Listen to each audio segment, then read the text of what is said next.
Today on Superhero Ethics, we go where no podcast has gone before, into a land where two of the people on this podcast have blue or purple streaks in their hair, but not Mr. Hoppy. More importantly, we're talking about Star Trek and the nature of the frontier with Professor Matthew Kapell and Paul Hoppy and myself. All that and more after a commercial break we have no control over.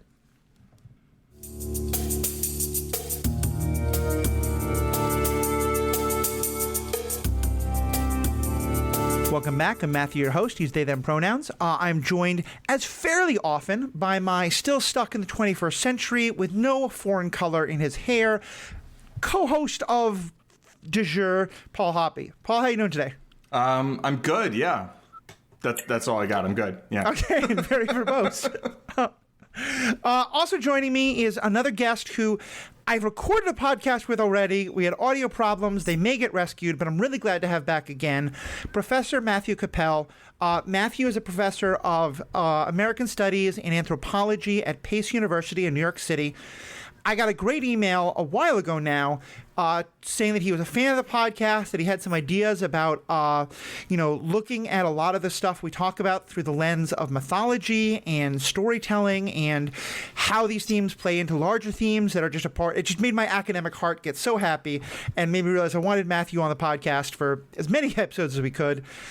We have a lot of Star Wars content coming out now, so I said, hey, what can we do other than Star Wars? And he mentioned the Star Trek, because we can do both of them, Star Trek and the Frontier, and I thought this would be a fantastic topic. So, Matthew, so good to have you with us.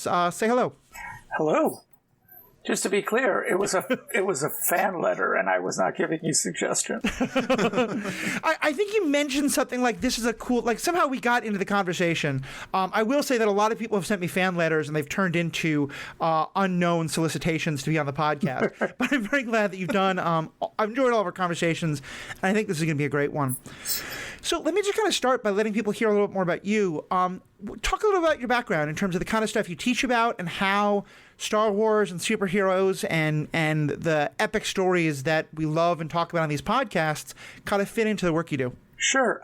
So I'm a historian and anthropologist, though my doctorate's in American Studies. And I've done a lot of books in my career on science fiction film. And the reason I like science fiction film is because it's basically myth. It's the way we tell myth today. If you want to talk about any kind of myth, you have to start with Batman. You can't start with Zeus, right? And in that context, my PhD thesis had an entire chapter on the frontier in Star Trek. And that's why I brought it up with you. And it's very much a topic that is got ethical issues all around it, but as most of Star Trek does. So generally, I'm kind of semi-retired at this point. I basically just teach regular old-fashioned anthropology, things like urban ethnography, and American Studies. I think I'm teaching a class in the fall on science and technology after World War II. So nothing special, very mythological, but all of my writing is in myth. So that's why I like you.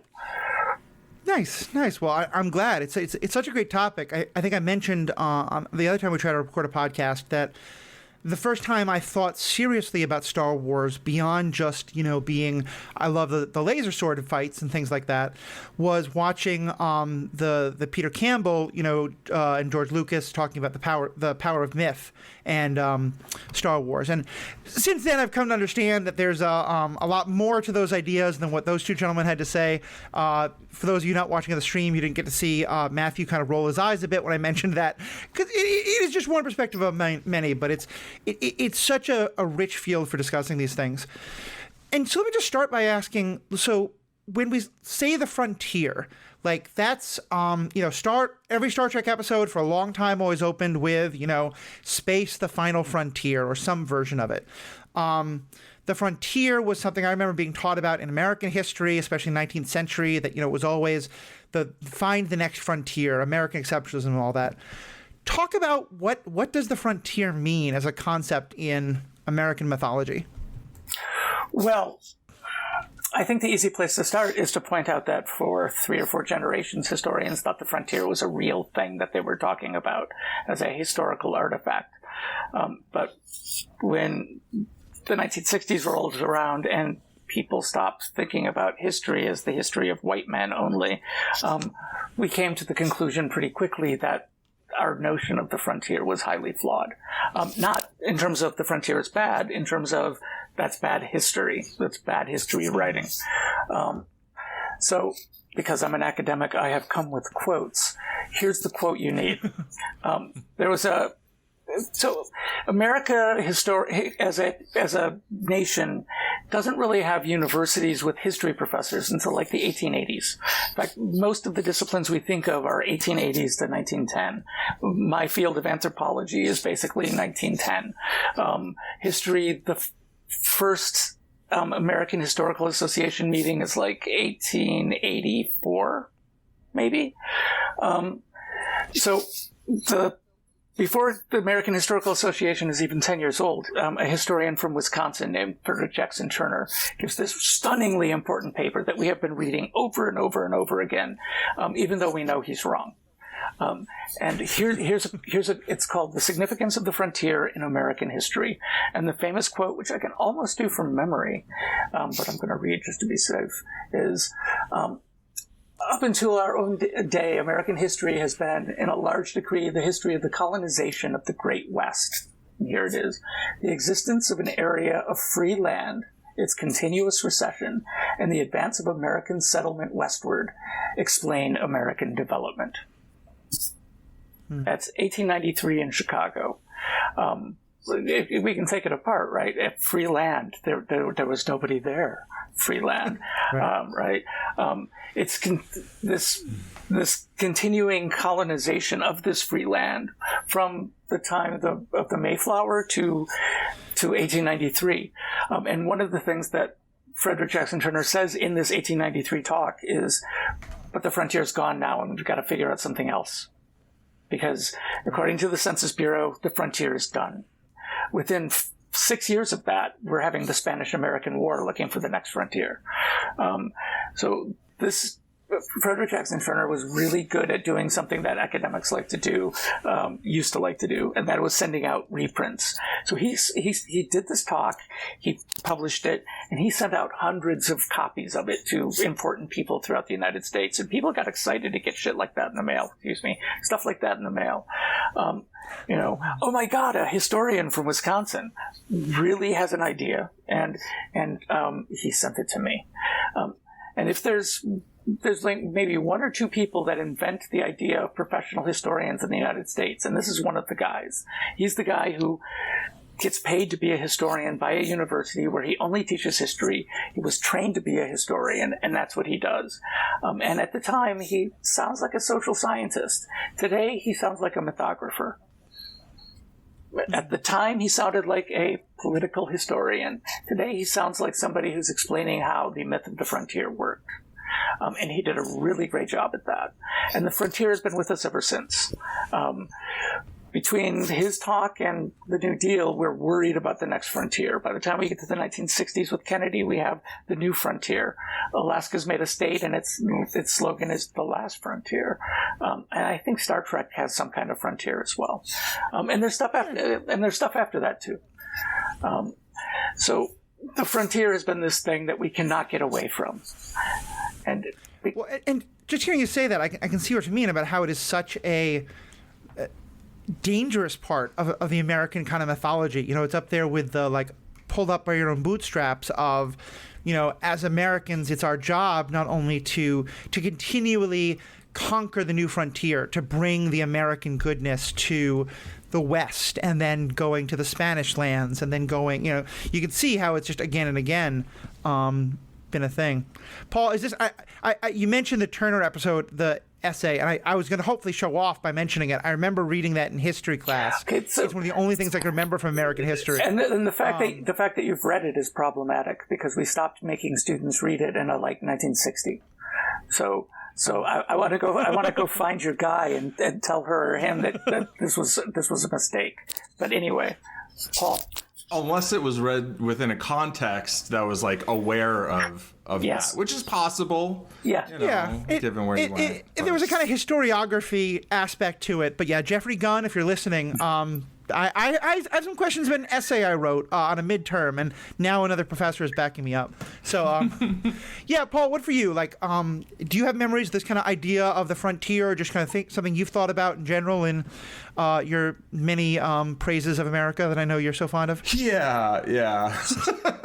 I would say that, for all the failings of the education system that, I was incarcerated in for my youth, I think that actually the first school that I went to, Bank Street, from like age 5 until 13 or 14, I think did a good job of being like, no, there were native people here, and first you're going to learn about that, and then you're going to learn about, people showing up from the Netherlands, and then people showing up from England, and et cetera, et cetera, et cetera. And I do feel like I was not taught this like idea of the frontier being this like great thing and like American progress and all that. I do, the complaints that I have are that I think a lot of the way all this was taught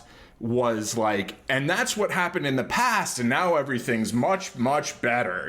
We've totally solved all these problems, and like the idea like racism is in the past or the South, like that I'd say like they let us down on, but I did feel like there was some idea of the frontier being an idea and not like sort of like this great thing that happened and was conquered, like how the West was won, like that this was like some victory, right? I think it was like even from a young age, I feel like I was told that it's like this wasn't a great thing that America did, and I appreciate that, yeah.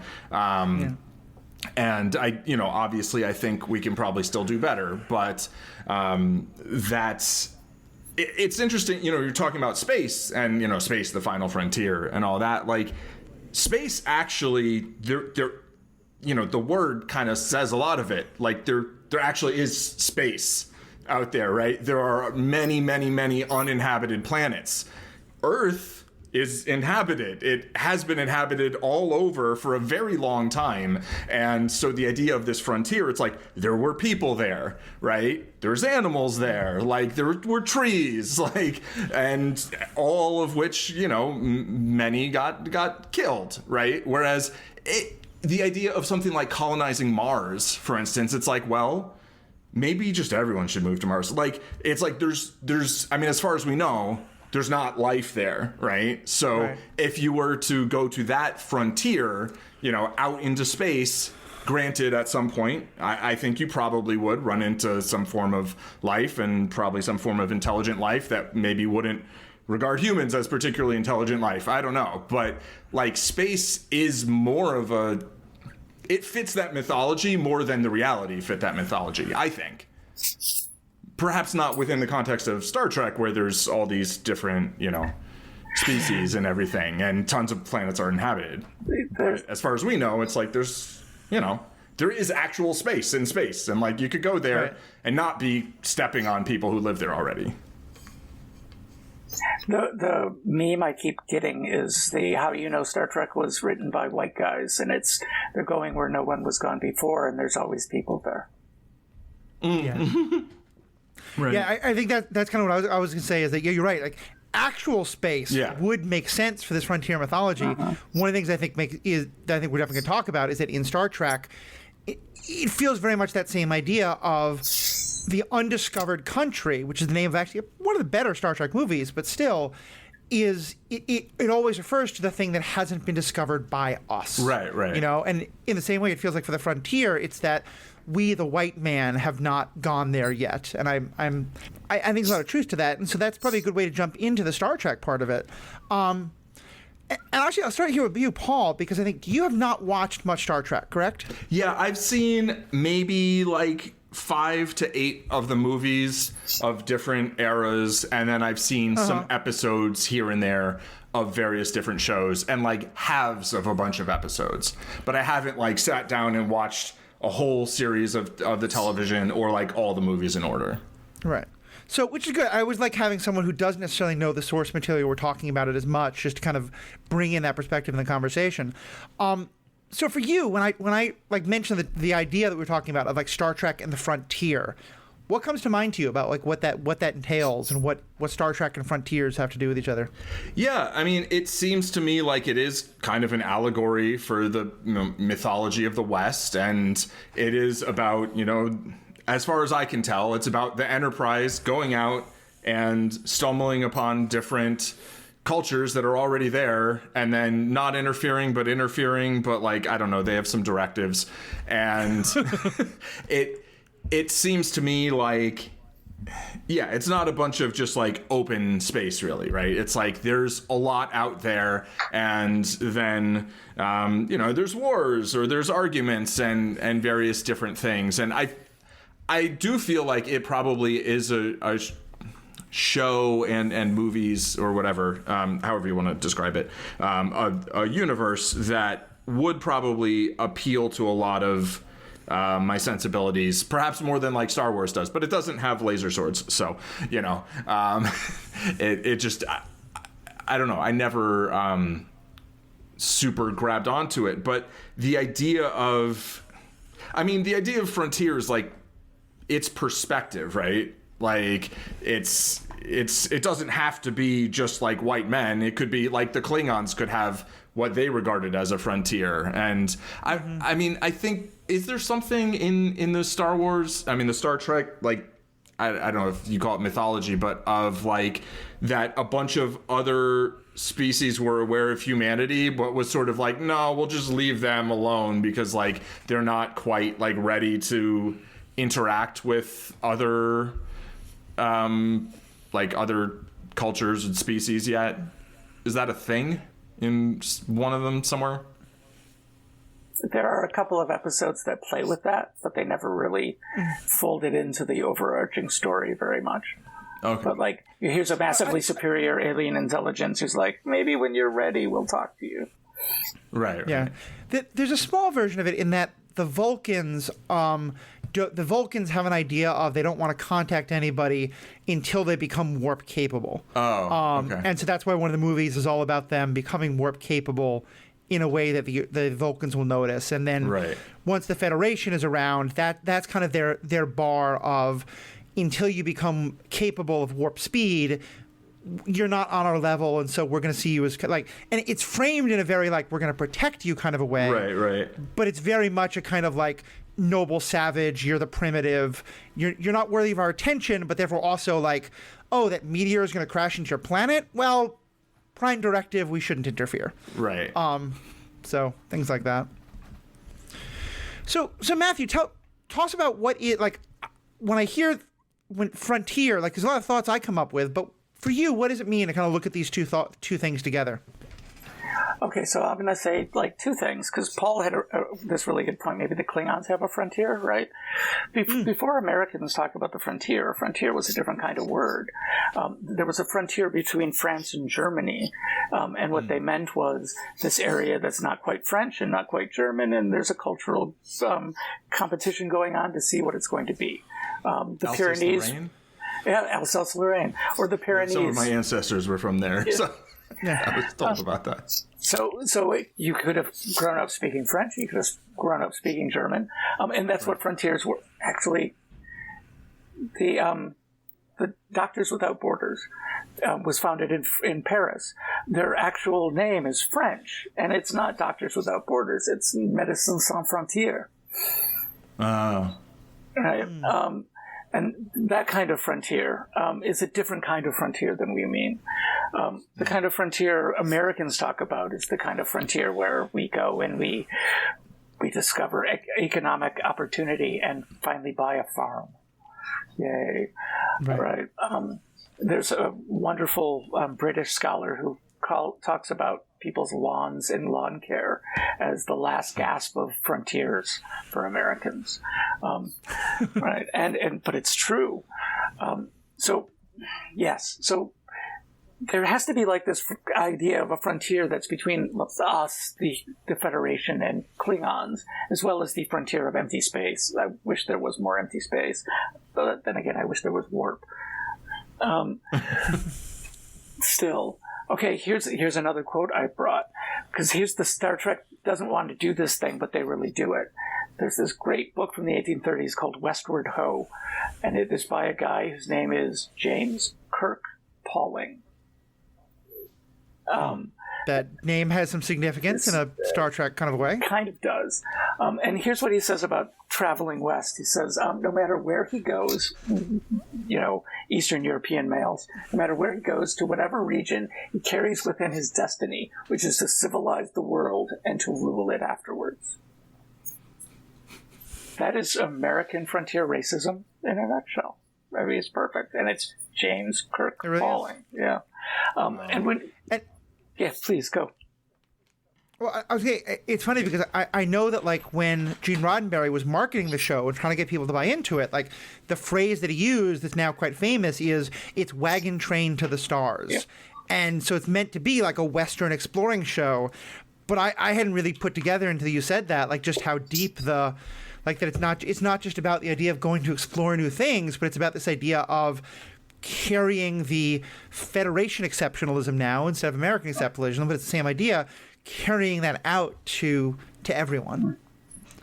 And it's funny because in that way, and as a historian, you can tell me if I'm wrong here, it does feel like in that extent, America is exceptional in that it's the exception. It's different, not that it's better, but that like the French wanted an empire, but there was a sense of like the borders of France with some joshing around with the lines between Germany or Spain or Italy, but like the lines of what is France have been established for hundreds, if not thousands of years. Same with all these other countries. The idea of like that America is a thing that has to be continually expanded and, our divine providence to manifest destiny and all that, that is a thing that is exceptional to the United States. Am I correct on that? Or at least somewhat? Somewhat, yeah. I mean, the French for a while thought Algiers was part of France, right? But yeah, go back to the Northwest Ordinance.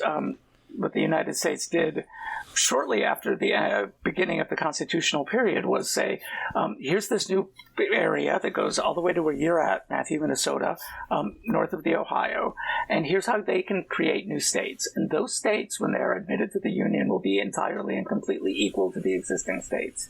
That was the new thing. So yeah, it was a mistake with Ohio, but every place else, they're like, okay, Indiana, you are just as good as Massachusetts, right? And that was relatively unique. The other thing that was really unique about it was they said, when you create townships, you have to sell part of it to create schools. And that was also very unique for the time period. To say, okay, every township is going to be 36 square miles, and right in the middle, you're going to have a chunk that is going to be sold exclusively to finance schools, public schools, for the population of this new township. That was also really new, the idea of both of those things. So, yeah, I mean, every nation is exceptional, though, right? There's and it's the idea that this specific thing about America is exceptional, yeah. And that last part, when I lived in Wisconsin, they like to point out the land grant thing because the main historical result of that, at least according to people in Wisconsin, where this is very important, is Big Ten college football. That's another thing.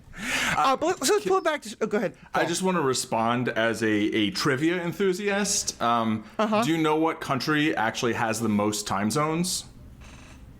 Russia. France. France has something like 13 time zones because actually all of those places are regarded as part of France. Oh, because like French Samoa and things like that. So they might not actually be, conceptualized that way, but certainly in a legal sense, they are actually France. And thus it has like 13 time zones or something absurd compared to like China's one, which is so because I know like with the British Empire, for example, like they were always very clear, like this is all British territory, but it is not Great Britain. Right, exactly. England. It's different that way. Russia is the largest contiguous number of time zones or something like that. Right, but that makes sense. But France actually has like 13. So. All right, pulling it back to Star Trek, though. Leave it to France. Yeah, it's interesting, though, especially because, and I think in many ways, Star Trek is, I think for good reason, often regarded as being a fairly progressive show for its time always. But like, today there's a lot of stuff on the more modern Star Trek shows have characters of color and women characters and transgender characters all in very important roles. It's really pushing the boundaries of a lot of kind of interesting social issues it's talking about. And so I often think about it that, like, and even the show from the 60s, it's clearly being very critical of, Jim Crow and the anti-civil rights culture, or the Vietnam War. And so I think of it as being a show that is very critical in progressive liberal ways of the existing culture of America in the 60s. But to me, this is such a great example of just the bias that always happens there, is that even from that perspective, we weren't challenging the idea of the frontier as the great liberal, as that there's something wrong or racist about it, because it's baked into Star Trek, like you said, from the very beginning. It's baked into America. Well, yeah, that too. Maybe the strength of Star Trek is not that they just wholeheartedly accepted the idea of the frontier, but that they tried to take it and twist it to their own ends. That was a much more woke version of the frontier. Right? You can't get rid of pick a world religion, but you can change the way we think about that religion as a believer. Right. We're not going to get Americans to stop thinking the frontier is where America became great. But maybe if we talk about that greatness in a different way, we'll get something. So what do you think of how and this is kind of a very broad question, we can get into more specifics, but kind of taken overall, how do you feel like Star Trek has wrestled with the concept of the frontier? Okay, so poorly. Fair. Yeah, but increasingly not. So initially, the original Star Trek, which I watched when I was writing my PhD, but just because I had to, is very liberal in many wonderful ways, but it also still has many skirts, right? It's a product of its time. Nobody says Napoleon was a bad general because he didn't have an air force. But when they went places, quite often they were just meeting people that were inferior to them and fixing them. And that is a notion of American frontier ideology straight up. Since that moment, they've stepped further and further away from the frontier every chance they get. I was just thinking about the most recent J.J. Abrams one, where they go out to the frontier and they find the bad guy, and it turns out he was a human the whole time, because the bad guy can't be the other. So instead, we're just ignoring the fact that there's a frontier. And I think that's the general trend of Star Trek, which was to keep saying final frontier, but become more and more about globalization than anything. Right? So by the time you get to Next Generation, it's great powers talking to each other. And now, I don't even know what to call it now. It's very much not about a historical narrative. They try to avoid it in any way they can. I guess the new one, Strange New Worlds, is less like that. But they're fully aware now that if they talk about the frontier too much, they're going to come off bad. So instead, they try to avoid talking about the frontier. Except for the voiceover at the beginning. It's, we've met these new people, and aren't they great? It's like middle school diversity day. These people are different. Yay, that's great. The end. Right? Right. Yeah, and that's Star Trek now, which is a critique, but not a critique that I hold in my heart very well. Just to be clear. Do you think there's room for basically like confronting it more head on within the sort of mythology of Star Trek, of having more nuance? Yes, I think there is. I don't think they're going to do so. Okay, fair. I don't think it's a saleable script. Right. Right. I totally think that the current group of creators would be very capable of doing it. Right. They just wouldn't get the funding. But they are totally professionals who would like to get renewed. Yeah. Yeah. Right. Well, it's interesting because I do think that in some ways, especially some of the newer stuff, and we're gonna have spoilers here for all the seasons of Discovery. I've not watched Strange New Worlds yet, but if you need to spoil that, go right ahead. There is more and more of the we have met someone else and realized that they are superior to us, and we have to learn from them. And it's interesting because I feel like it's a story that's that is a critique of frontierism. That's now about how do we explore to learn about our failings and to learn what do others out there know that we don't yet. And that is, I feel like, in some ways, a kind of fundamentally, it is the critique you're talking about, but you're right, it's not connected to it at all. Then no one ever says that no one ever uses that language of exploring to find where we're different or to find something else. It's just that language of the frontier has gone away entirely. Yes, very much. I think that's okay. So, it's best not to be overly explicit. You're not going to make a show that is so very American as Star Trek without being American. To me, the concern is the more popular Star Trek becomes internationally, I think the more Americanized the planet is becoming, and that's problematic, right?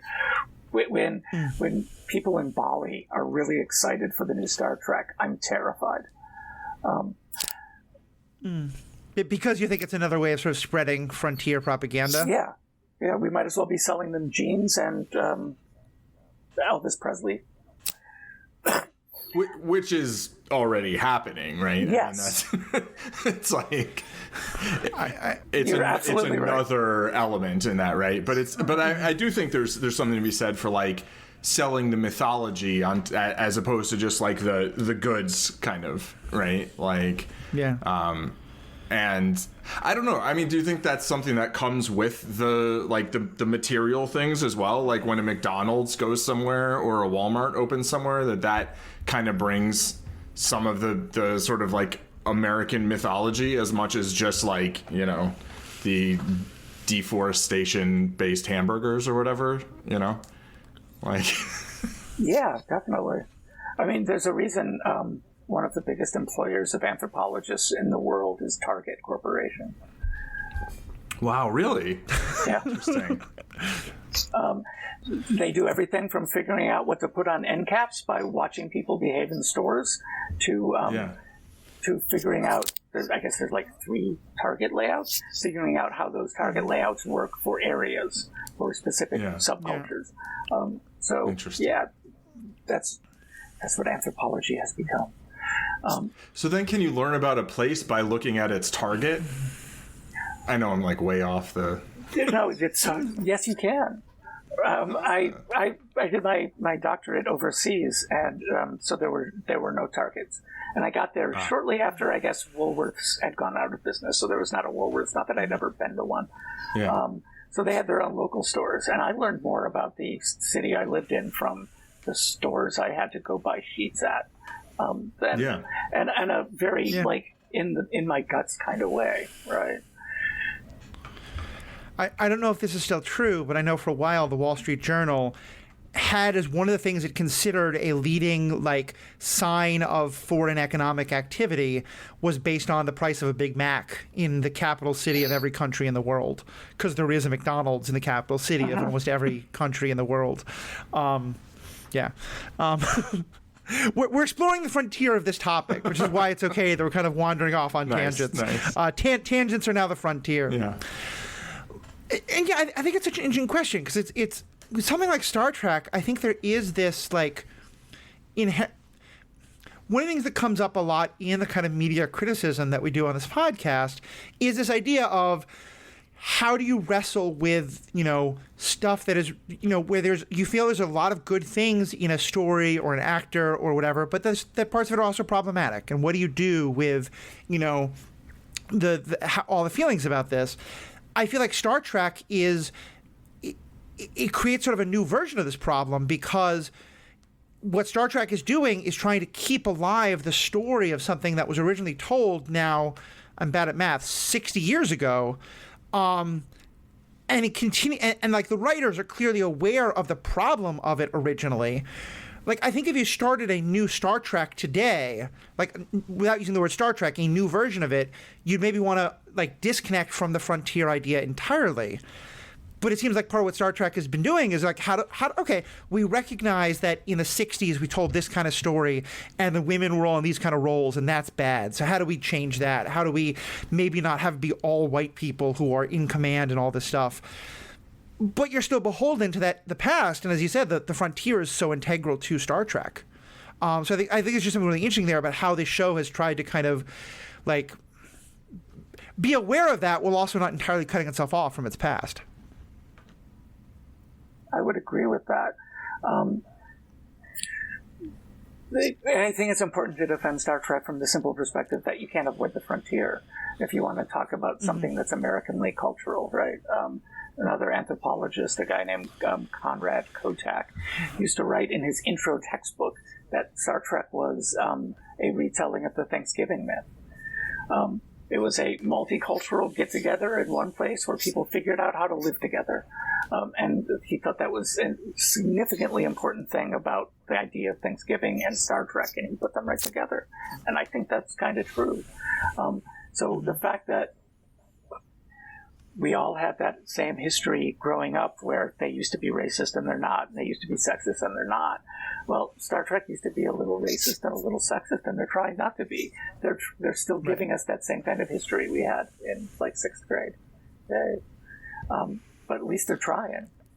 It's not like they're saying you can't teach the bluest eye in your high school lit class. Oh, like when people look back at stories that are told today that people think of as like some of the more enlightened stories, or things that are certainly trying hard to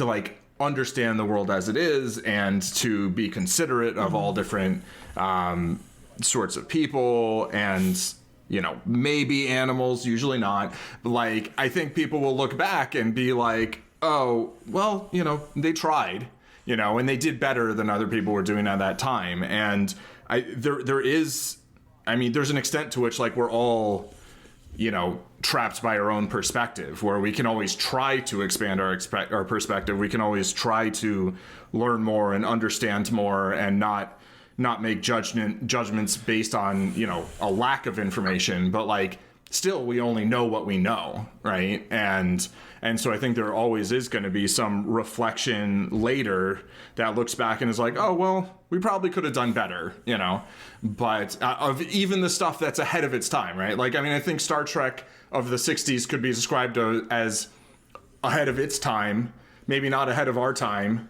but a lot of things now are still behind whatever the times will be at some point, hopefully, if there is something that we'd like to consider progress, right? And it sounds like sometimes like when you make something, it's like, I don't know, one of my concerns about having like so many Batman stories and so many Star Wars stories and like Marvel stories and Star Trek stories is like, there is an extent to which it's like, these things were created when they were created. There are things about when they were created that are integral to the story, to the mythology, right? And like you're not going to just like make Batman not a billionaire. Like you could, and I think there's a story that does that. And my understanding is it's a fairly interesting tale. But he probably was a billionaire and then lost his money and whatever, and not like that happens. That'll happen. But like there's so many stories now, like everything, especially like these big like tentpole films,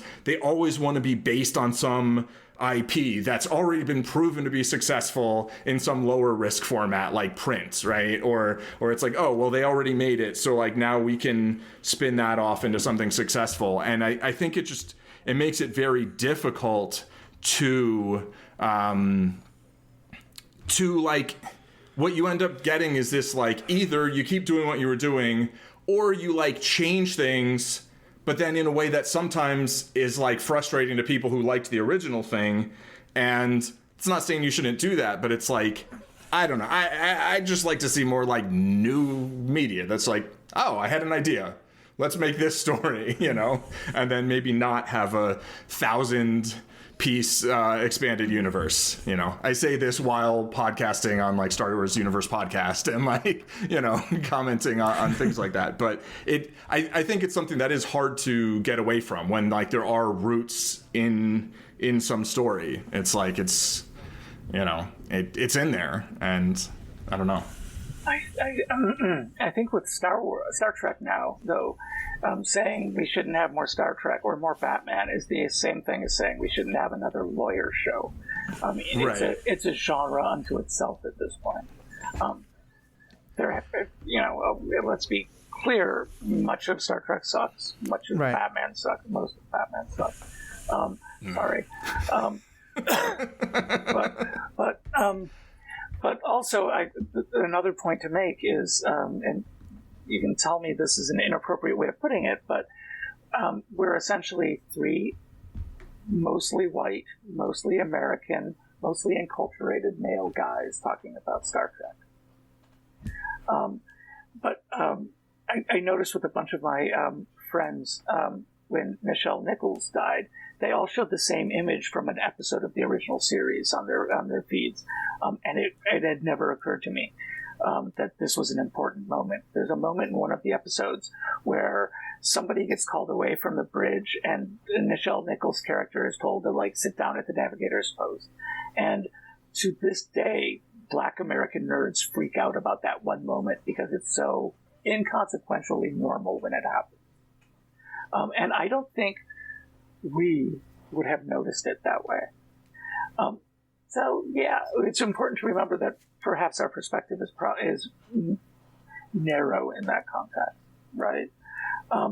But it's also the thing Paul said that's really key is maybe we were not in a place to look back at Star Trek and go, they're not as good as they could have been if it hadn't been for Star Trek pushing us in the right direction. Yeah, I mean, I've recently been reading Jane Austen, and what, or I should say, I sound more cultured than I am. I've been watching a lot of adaptations of Jane Austen stuff, and they're wonderful. And clearly, she was, for her time, or even for today, making incredibly needed feminist critiques of the culture that ring true today. She was also talking about the utter tragedy that would befall a young woman if she had to go from being upper class to being upper middle class, and the deprivations that occur when you move into a house of only 2 servants. So, you know, there's always that. But I think the point about perspective that you make is also so important. And it is one where I do think Star Trek is also really pushing things forward, is that, and some of the other things we're doing this is too, certainly Marvel I think is getting better at this, and I want DC to get better at it as well, is trying to say, okay, well, let's take that same story of the frontier, or let's take the same story of the billionaire, or whoever it is, but let's tell it from a new, not only tell it about new people, but have new people tell the story. You know, and I know my understanding is that the writers' room for Discovery has been much more diverse than it has been in the past. Certainly, a lot of the kind of Marvel stuff, you've been getting women writers of color, queer writers, things like that. And I don't know if this is like a complete bastardization of the term, but I wonder, is there some room for the idea that is, or am I just being a horrible American here? That's the next frontier we could talk about with this kind of stuff, is the frontier of not pushing into new space, but pushing into new ideas and pushing into, well, I mean, if I start to say pushing into more people having the ideas or sharing the ideas, then yes, it is the exact frontierism, but now it's like, let's go out and colonialize their ideas. So maybe I've just talked myself out of it. Someone should jump in and rescue me from this idea pretty quickly. But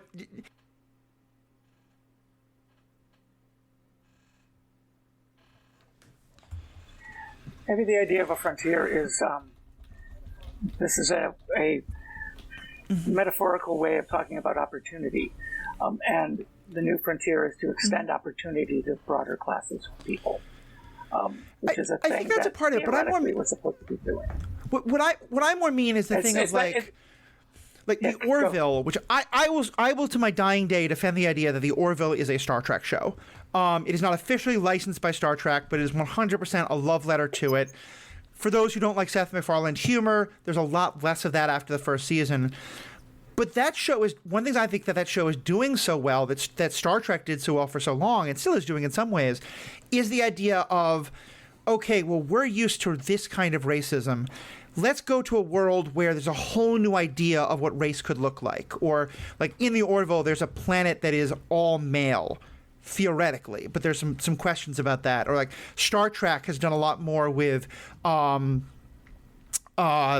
not ambidextrous, my brain is being dumb, but ambi about gender, androgynous cultures, where or cultures where genders can shift.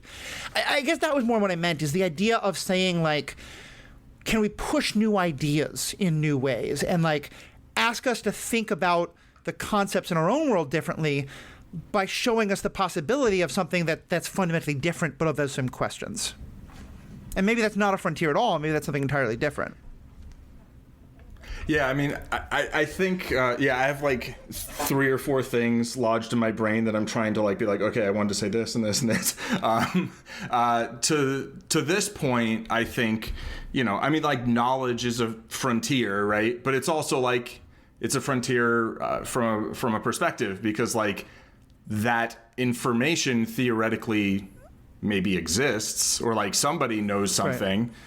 But like maybe you don't. So that's like your own sort of frontier of discovery. But but yeah, I mean, it does seem like it's kind of just a metaphor. It's like the undiscovered or the unknown. But it's like, people have been having a lot of ideas for a long time. Just it's more a lot about like who gets the opportunity to tell those ideas in the $200 million budget, or even just a published novel, and I do think that there is certainly more opportunity for more people now than there used to be, Also, I wanted to clarify, I wasn't saying like I don't think there should be any more Batman stories, I don't think there should be any more Star Trek stories.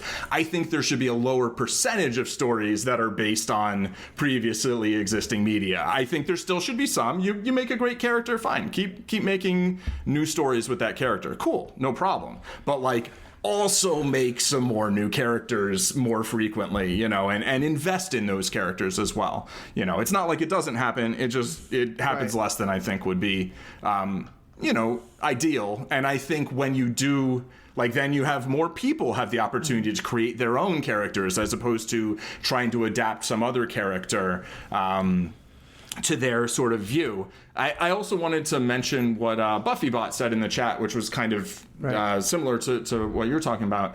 That Nichelle Nichols, who played Uhuru in the original Star Trek and recently died, was apparently she was thinking of leaving after the first season, and she was like talking to Martin Luther King, who was like, look, this role might not seem like a huge deal to you, but like it's a big deal to a lot of people, that like your character isn't the captain, right? But like she is in a position of authority and a position that, people didn't see black women in TV and in media in those positions at that time. And like, obviously, still we could do better, right? And hopefully that is going in that direction. But it's like, yeah, that probably helped us get to where we are now to some extent.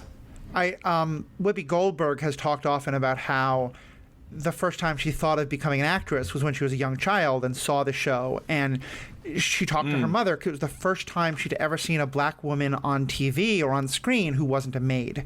And that really meant a lot to her. But at the same time, there's some great creators I was reading recently, black women creators, talking about how the character it was fantastic to see a black woman in that role. But in terms of like, it was a woman surrounded by men basically as the secretary, the glorified secretary, and so raising some interesting points there. What you say though also lets me, first of all, I'll say I appreciate what you're saying about the kind of like the different perspectives, because even as I was saying it, I was realizing the idea of pushing into other new planets or ideas that have different ideas about race or gender, like the binary system of gender is very much a sort of Western conception. So even there's a great example of that. And part of what gets me thinking, and I don't know about this much, but I wonder, Matthew, if you do, Star Trek I know is very definitional to sort of on-screen science fiction. So is Star Wars, although Star Wars is not science fiction, but that's, in terms of the... Exactly. But I feel like if I think about it, I see this frontier idea so often Space in science opera. fiction, in media, especially on TV and the like. I don't know much about science fiction that's being created outside of American or even kind of like Western concepts. I've read a good deal about Afrofuturism, for example. I've not had a chance to read much of it. I'm curious if you have much experience of sort of the science fiction that's being written outside of particularly like Western, colonizer mythologies, and if we're seeing like science fiction without a frontier idea being created in spaces where the frontier isn't a part of their mythology, isn't a part of their sort of national thinking.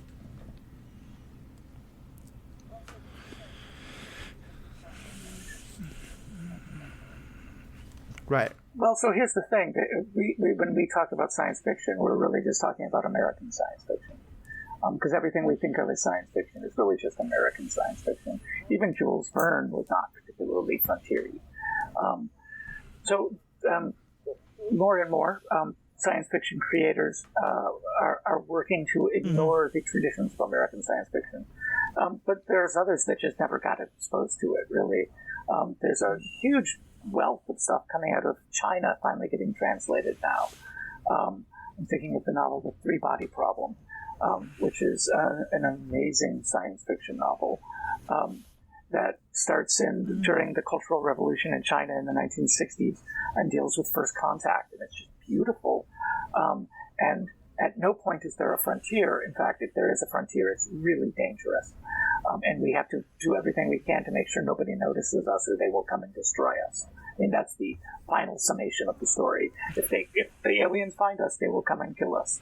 That's why we never hear people when we're searching for extraterrestrial intelligence, because no actual interstellar intelligence is going to let us survive, because they know it's a threat to them if they do.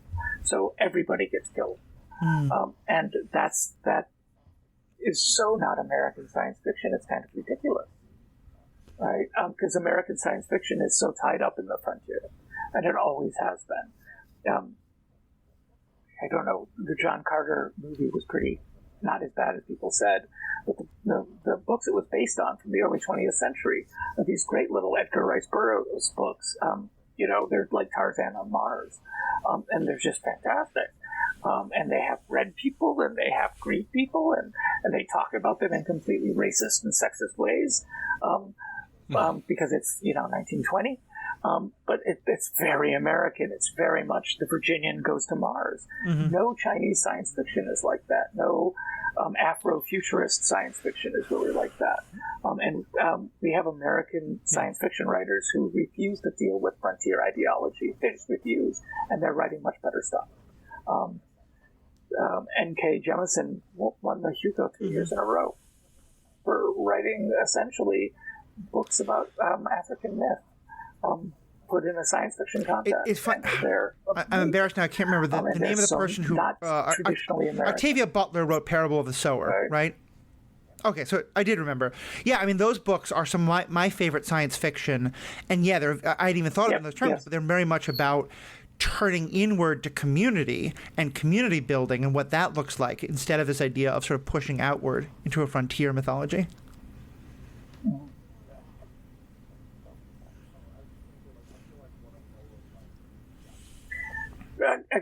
I feel like... Oh, I was just going to say, I feel like what I know of, Japanese science fiction from animation doesn't seem particularly frontier-related. Like, even Cowboy Bebop, which is, it's not on Earth. It's it's in the solar system, and it's not about encountering new races of people or new species or new cultures. It's about...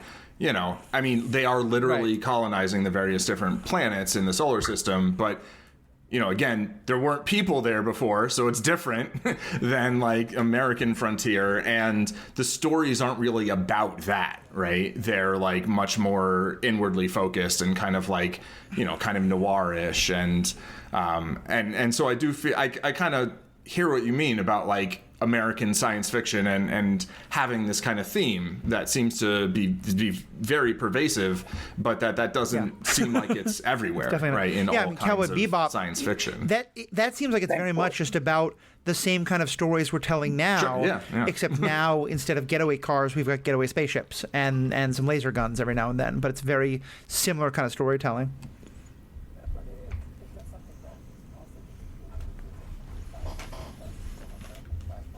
But it does something that is also really cool, which is it decides which things from American sci-fi it wants to use, and it uses them the way it wants to. Yeah. And it just takes them and uses them. Yeah. It doesn't take them and use them without thinking about them. It examines them carefully and then uses them.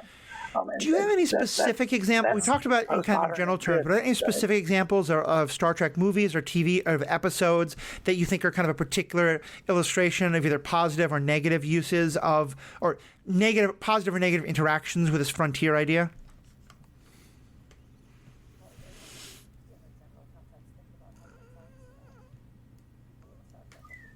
Well, if you, in a general context, think about how many times people in Star Trek have to deal with the 19th century somehow. There's an episode of the original series where they have to refight the OK Corral fight. There's an episode with Abraham Lincoln. There's a number of episodes of Next Generation that take place in the 19th century. They go meet Mark Twain at one point, who's played by the guy who plays Data. And he does a good job because he's a pretty good actor. Star Trek goes to other times, to say Wales and whatnot. But they go to the 19th century a lot because the 19th century is where the frontier is. And it fits. So when I think about refighting the OK Corral or going to see Mark Twain in The Next Generation, I think that's very Star Trek. They also get, though, the other problem that you, Matthew, talked about earlier, which is when they do go elsewhere, sometimes they need something that cannot be understood. And if there's a trend in Star Trek, it's to then figure out how to fix that problem. So when we first meet the Borg in The Next Generation, they're the example of completely incomprehensible other. Since then, they've become more and more comprehensible and understandable because they become more human. The new series, Strange New Worlds, is doing the same thing with the Gorn, the lizard people that Kirk fights. They're completely incomprehensible, and that's why they're interesting. But at least I think the new series, Strange New Worlds, understands what it's doing. Paul, you were going to say something? Is that a problem that you feel the writers are attempting to solve, or that the characters are attempting to solve within the context of the story, or not really a problem, but something that the writers are then kind of going away from after doing this interesting thing to try to make it easier for the viewer? I don't think I think we have to put it in capitalistic terms again, right? So you invent this great villain, and this villain is great, and everybody loves this villain. So you got to write another story with this villain, but you've got to have more of the villain for the viewer to get. So the Borg, and the first time you meet them is like for 4 minutes, and they're just like automatons. And now when we talk about the Borg, we're like, they're led by a queen. It's a hierarchical society. Because every new episode that featured them had to make them more understandable. Otherwise, there was no story to tell. And in the telling of stories, you're always going to make them more understandable. But if the frontier is really about one of the biggest problems in science bumping fiction, up against especially that Star which cannot Trek, be understood, I love the Borg originally, but it's hard to tell a story about something that is out of your context. And so, they give it the Borg Queen, and by the way, she's sexy and seductive, and it's fun to watch her flirt with Data, but it to me, it took away a lot of the mystery of the Borg. And a similar thing, I was thinking about this way back, but to me, one of the fundamental problems Star Wars has always had, and in some ways it's I'm going to mix up Star Wars and Star Trek. I do it when I'm talking about Star Wars, so it goes both ways at least. Star Trek in theory is about this completely moneyless society. But the writers keep realizing how much of the conflict in our own world, in our media, in our narratives, is about money. If you take money completely off the table, it's really hard to find stories to tell. So now there's stories about, well, you need credits to use the replicator. It's not money, but still, I can offer you my replicator credits to ask you to do this thing, or I can bet this thing. And in some ways, I feel like Star Wars got a lot better when it introduced the Ferengi, who are... The Ferengi had a lot of problems originally. They were not great villains by any means. But by the time of of Deep Space Nine, through the Ferengi, you've brought capitalism and monetary exchange back into the Star Trek universe. And I was always sort of torn because I think it made for very good storytelling, or at least storytelling I could relate to a lot more. But also now I want storytelling in a world that has no money. But I also know just it's hard for me to comprehend, and so it's very hard for someone to write for me. And that's kind of the tension I think that you get there a lot. Yeah.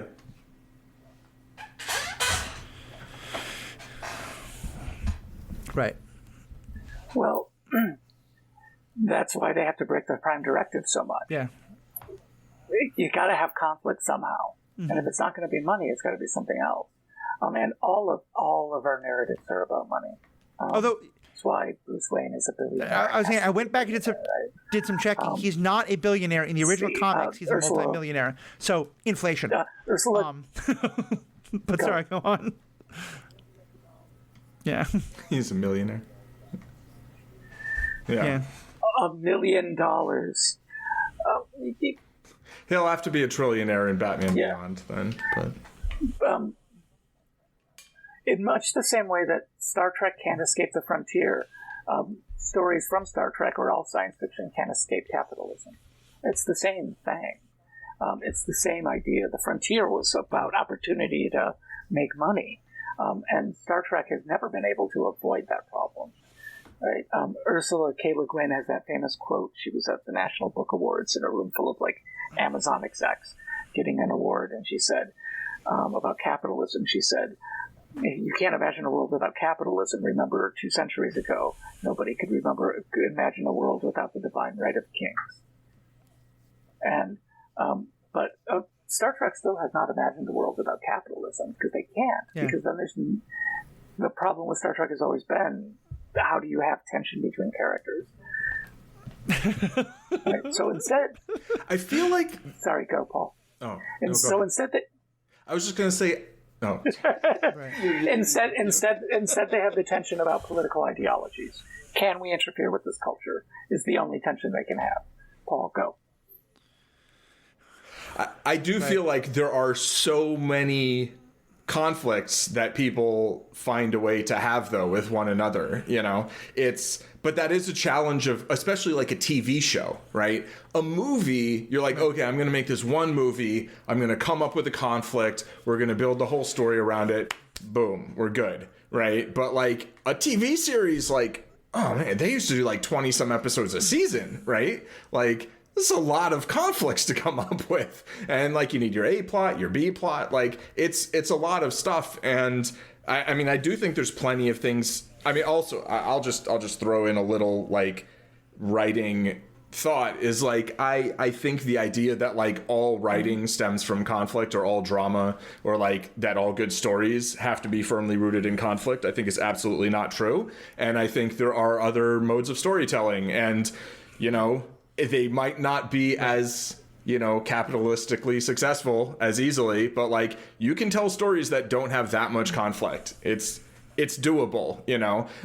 But I do think Hollywood and a lot of storytelling is addicted to conflict, and just money's what people know, right? And it's I think writers and viewers and executives have such a hard time being okay, let's let go of, just totally put away this one sort of vector of conflict, and then we have to think about what's left, right? And it's, if you're trying to do 20 some episodes a year, it's that's pretty hard, but I don't know. I feel like you could do it, but maybe if they did 3 episodes a year, or the globalization of media gives me some hope. They could do it a little Paul, more I think you're effectively. right. I don't know. Right now, Hollywood is not going to take some,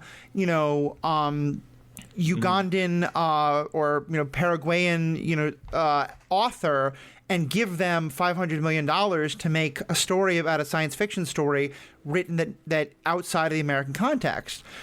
But we're seeing more and more TV shows start to really explore those things. One of my partner, Mary, has really gotten into a TV show. I believe it's called Untamed, but it's basically it is a epic fantasy story with, like different warring houses and sword fighting and magic set in China.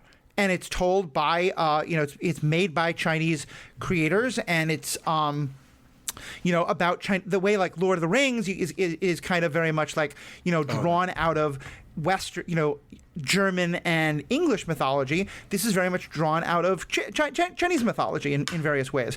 It also has an awful lot of wonderful gay content, which is a great thing about that show in particular that I recommend. But like, there's a number of these shows being made now. And so it does give me some hope that I would love to see some like, Netflix Africa, or hopefully not Netflix at all, but like some, TV company start to let's see Afrofuturism on as a TV show being made in Nigeria or somewhere else like that. Because I love that it's happening in print, but I do think that the mass media is still always going to be on screen, and it's not that I think at the end point I'm never going to end up saying, okay, this is better because it doesn't have the frontier. But I think the more we get to watch TV, science fiction that doesn't have the frontier, it allows us to see how much the frontier is a part of Star Trek. And not that it's necessarily bad. Like, I love Star Trek, and I think Star Trek has great ethical content. But yeah, I think you're really doing a good job of highlighting how much the frontier is baked in, and I feel like getting to see other things outside of that context would really help highlight that.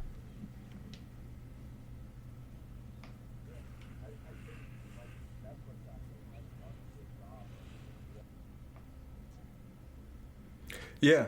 I think like Netflix actually has done a good job of broadening their sort of sourcing of shows, right? At least, and maybe movies as well, where I watch most of what I watch is from Spain or Mexico, and like, because I like to watch my fiction in Spanish because then I feel like I'm studying or something. But like, it's it is interesting seeing different shows made in different places that have sensibilities that are somewhat different than most of the shows you'll see that are made in the United States or in, for that matter, like if you just watch English shows or movies compared to like American ones, there's a difference, or Canadian comedies. It's like I think like Kim's Convenience and like Schitt's Creek, like, oh yeah, they play with that sort of not having conflict exactly the same way you would have in most American sitcoms, right? Like some things will just end up not being a big deal that you're like, this would definitely be the big embarrassing conflict at the end of an American sitcom. One of the things that you never, it's funny because it's the absence of something, so it's hard to notice at the time. It's fine. But the writers have said, they were very explicit about this. One of the main characters is gay, and gay romance is a big part of the show. Homophobia never occurs in the show. Like, it is never a source of conflict. And even like there's a problem with the parents, but it has much to do with like just the cultural, like the parent. I think the parents of one are more kind of small town and have some issues with like the big cityness of the other partner. But like they made a very conscious decision of, we wanted to tell stories about a queer character for whom homophobia was never going to be a source of drama. And it's amazing to say that that's revolutionary, but it was revolutionary, and in the same way people are saying like, for a while, if you had a woman action hero or superhero, so often her story was built out of, sexual violence happening to her or someone in her life, and thus acquiring power to fight back about that. And people being like, no, stop, let's stop having that story.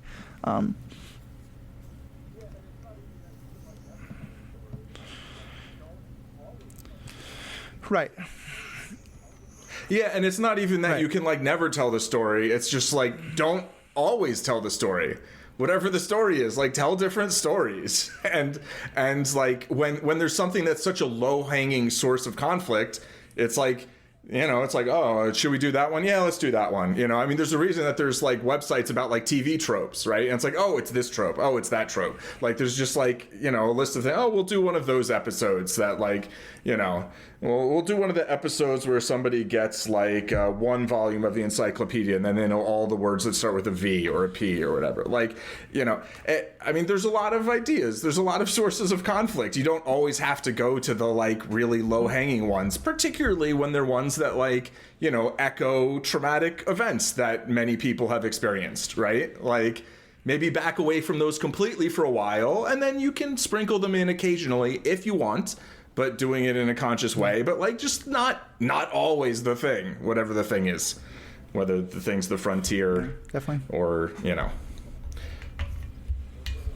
homophobia or violence or anything like that, or criminal law. Or criminal law, exactly. I mean, if there's American shows tend to be, or you can do 42 minutes in any American show about two people not communicating effectively in the first 5 minutes of the show. If you hang out with any group of polyamorous people and talk about media, one of the first things that will come up. The show could happen. I think a lot of people, monogamous or anything, can be sick of the love triangle trope. But hang out with polyamorous people and talk about love triangles, and the like, why doesn't she just date both of them? It's a concept you're going to hear a lot, because I think especially when you're those tropes feel all the worse when you're sort of living out the like it doesn't have to be this way.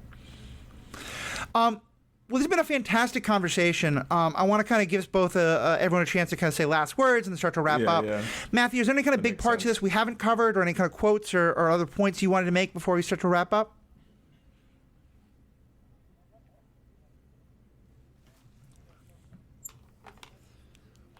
Hey, you know what? I actually do have a quote. Okay, so 1960, Kennedy gets elected, and he's going to send people to the moon. Yay. He doesn't know he's going to do it. He's going to be inaugurated in the end of January 61. He gets a science advisor. He's the first president to get a science advisor, a guy named Jerome Wisner, who's the president of MIT, an engineer, who did an entire committee report on what we should do in the space program. And one of the things he said was, probably no matter what, we're going to go. So the question is, how are we going to go? And the quote from that report given to Kennedy before he's even sworn in as president is this, about humans in space. Given his enormous curiosity about the universe in which he lives and his compelling urge to go where no one has ever been before, this will be done. 1961. We're talking zeitgeist stuff. And the fact that Star Trek interrogates that zeitgeist. My mother was very much a 60s hippie, and she always used to say that the best way to understand the fundamental hopefulness of the 1960s is to watch Star Trek, because especially she would say this as we were watching The Next Generation, the 90s, which is very positive and I think has hope in it. But it doesn't have that fundamental sense of like science is going to make everything better that it does. And I think you could like probably do an interesting sociology class on America in the 60s versus America in the 90s just by, looking at those two shows. So, yeah, that's very true. Better living through chemistry has a whole different meaning. We're going to do the sports ethics one. We'll get to that, I promise. You can have your Barry Bonds as your hero moment. That's right. There you go. He took a super serum, that's for sure. I didn't say he's my hero. Paul, I said he's a real life superhero. There's a difference. He did.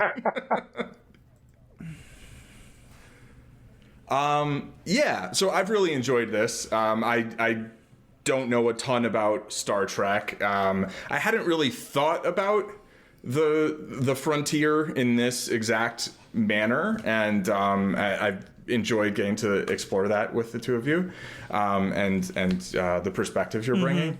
I did see the Borg movie. There's a movie, right, where they're like the main antagonist is the Borg, and I enjoyed it. It felt kind of more like a horror movie than like what I expect out of Star Trek a little bit, because they're like a little bit of this "you will be assimilated." And I've always wanted to make, for the last 5 or 6 years, a T-shirt that says "Resistance is futile. The only solution is revolution." That's all I got. Like a non-violent, like a quiet revolution. It is a comment often made that that's just a little bit of a play on the whole Star Trek resist. Like I don't know. I don't think that's enough. It's never made the kind of money that Star Wars has. And probably the two most successful, I think the two most successful movies are First Contact, which I think you're right, is very much, it has a lot of Star Trek themes, but still is in many ways a horror movie, and Wrath of Khan, which has very little to do with the normal Star Trek themes of like exploration and encountering the new and ethical challenges. It's basically just a submarine movie. Like if you watch a World War II submarine movie and there's some conflict between the captains, that's Wrath of Khan. Wrath of Khan is very much not Star Trek. I think it's one of the best science fiction movies ever made. I love it, and it's hugely successful, but it's not. It's kind of different from Star Trek. I'll just close by also adding Buffy Bot further chimed in when we were talking about Uhura, that yes, she wasn't the captain and was also the Star Trek Smurfette, but glorified secretary is a few steps up from the maid, especially of the 60s. And I love the term the Star Trek Smurfette, and unfortunately that is so perfect for Uhura. And what I appreciate is that Star Trek has always tried to find ways to sort of recognize the critiques and go with it. And so, for example, you brought up the fact, Matthew, that in the 1960s, they were trying to push some things about gender equality, but all the women were in these miniskirts. So the first season of Next Generation, all of the like lower-ranked officers are in miniskirts, including the men. Which is just like, sure. Yeah, never a named character, but yeah, it was just a fun little like. Why not? That's how they're going to try to do it. This is just how the lower rank people dress.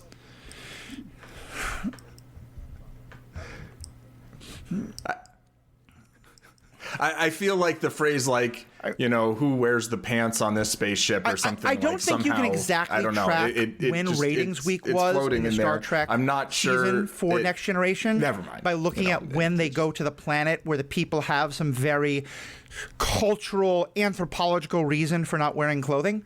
But it was almost always during Ratings Week, so. Matthew, you had a last comment to make?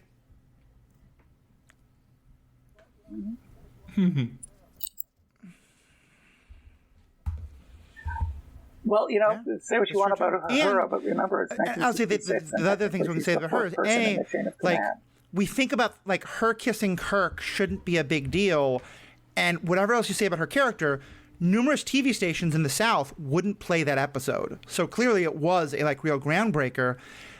And I love the way that, I don't love the J.J. Abrams Star Trek very much, but I think one thing he did was he said, okay, well, let's take Uhura's character and make her much more badass. And he gives her much more power and responsibility. So it's a way you can take that kind of thing and have it grow. To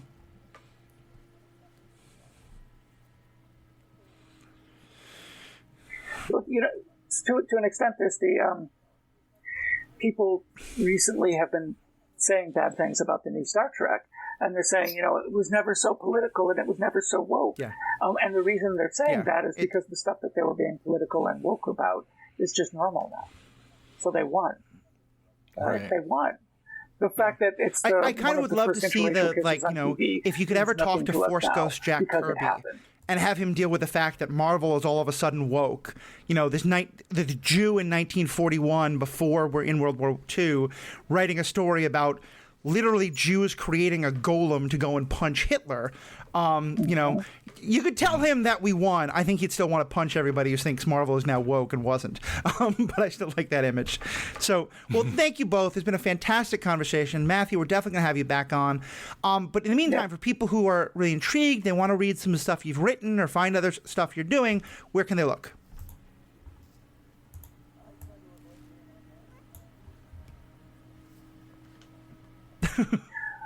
I try to avoid being online. I have a Facebook, but that's about it because I'm old. But if you just go to my webpage, which is MatthewKapell.com, you can see the stuff I've done, which, there's a couple of books on Star Trek that I've edited that are listed there. I so appreciate a professor saying that. But you can also always get them reused.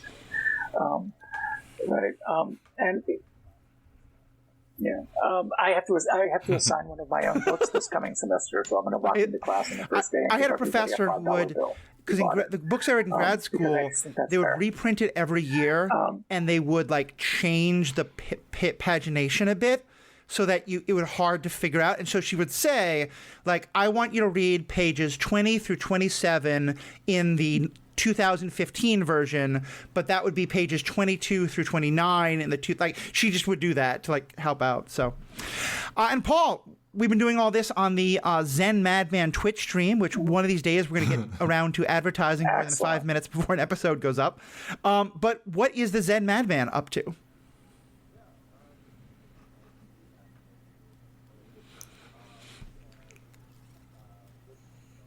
Yeah, like a lot of chess lately, like, and which, you know, I've been looking at chess books, and they're actually somewhat reasonably priced. I was looking at like the MIT OpenCourseWare a lot of times because I think, oh, maybe I'll study this, maybe I'll study that. And it's like, it's great that all these things are free online.